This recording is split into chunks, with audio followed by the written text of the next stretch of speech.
allow me, because I'll to the question in a way.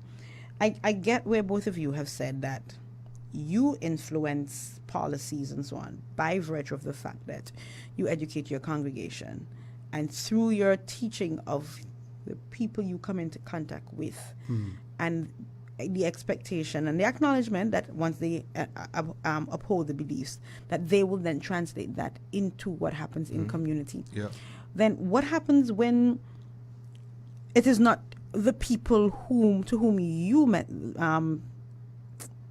preach, to whom you interact with, are the ones who are then in the leadership space or in the policy-making space. And so over time, you realize that over and over again, the policies that are being made are in direct conflict or contravention with, I don't say common sense, sorry, or that you see things happening in the community where it's really outside of what you would call good values.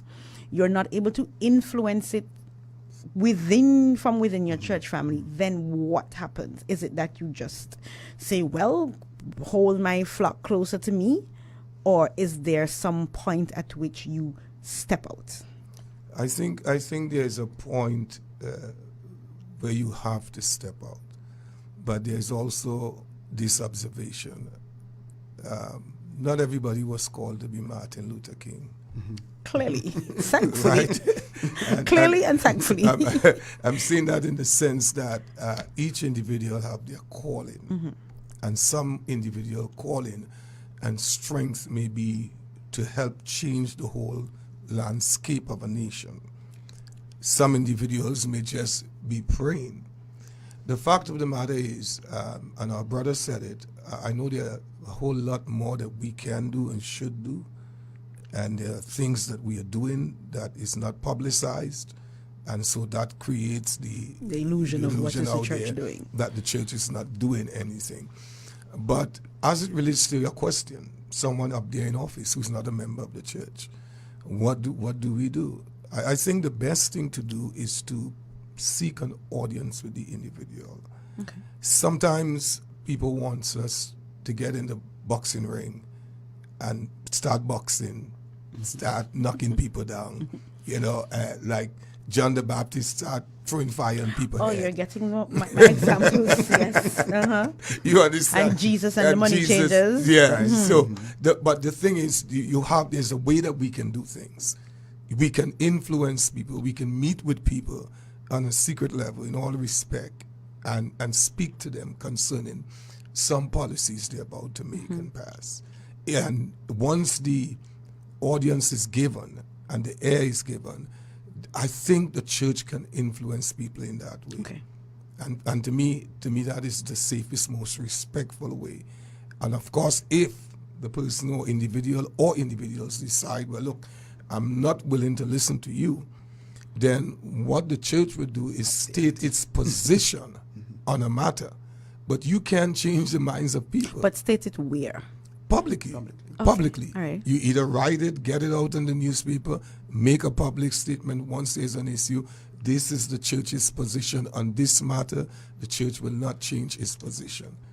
So then my devil's advocate question, which I'm that. sure you... No. I'm not saying to do that.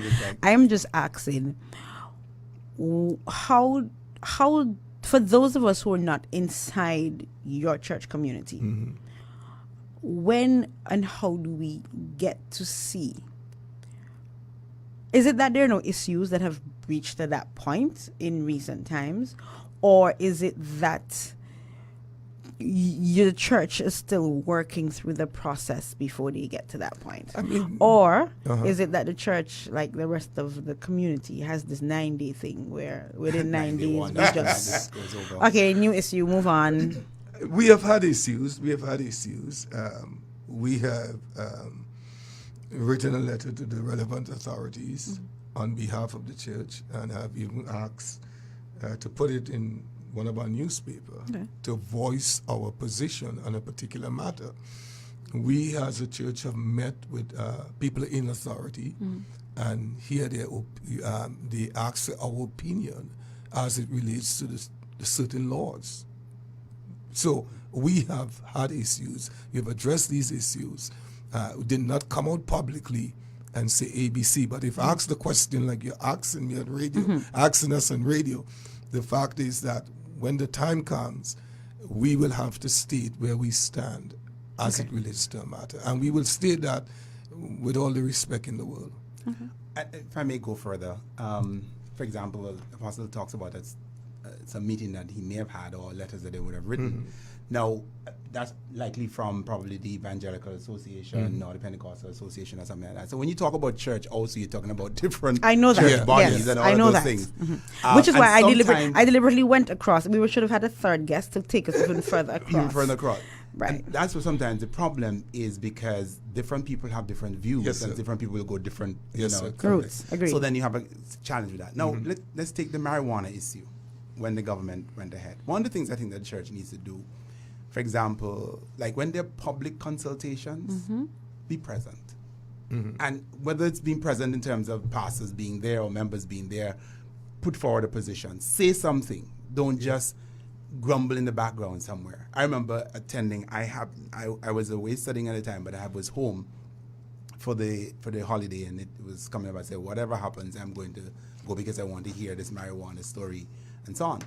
And we have to sort of weigh in on those issues, recognizing that, hey, people are free to choose, but at least we have to say something about these things. And we want persons to know we take a particular stand in a particular way, right? And I remember saying something at that particular event. And what was the feedback? We just move on to the next thing. Sort of thing. All right. I think they were hustling to the end, Okay, right? all right. And they were trying to wrap up and so forth. So it wasn't a point of like, Let's so we stay can on really this and ventilate. So let's Right. try and ventilate that point, because I think, if I may say this on the marijuana issue, that is it's not as simple as it was made to sound at that point. It is pretty complex, because when you open the gate, it's very difficult in terms of who gets out. And I was very more concerned about children. I'm not so, the Rastafarian community is doing their stuff and they're doing it. It's the other people who are doing it for recreational purpose that I think is an issue. And so there are all of those complex matters that we need to deal with. And I'm not so sure at that particular point, for example, how vociferous the church's response was in that case. And I think that we need to mount issues. One of the things I think that the church needs to do is to sit and really find out, yes, we know what the Bible says, but also develop, if I may use the expression, a philosophical approach to some of these things. Because if I'm talking to somebody over there who couldn't care less whether there's a Bible or not, that whatever Bible argument I bring doesn't rise to the level of notice, it doesn't get onto the Richter scale. So we have to develop our arguments and say, this is why I think this is bad for our community, right?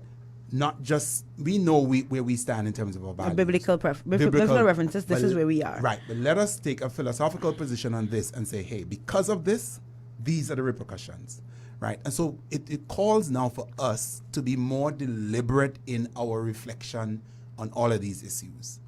Not just hear and grumble.